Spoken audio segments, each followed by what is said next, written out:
Ai dus gunoiul? Da. Unde?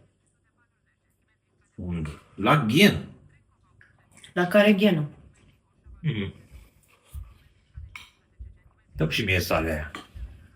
Are sare. La care ghenă?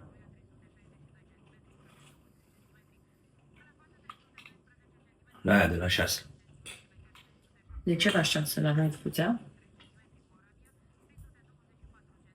Nu, dar era înfundat. Mhm. Dă, domne, și mie sarea aia.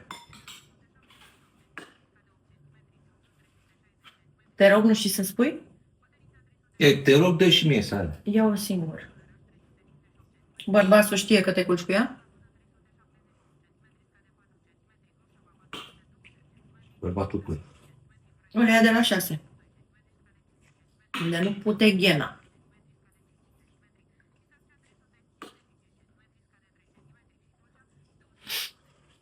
De ce nu-l întreb pe el? Că doar e fractul.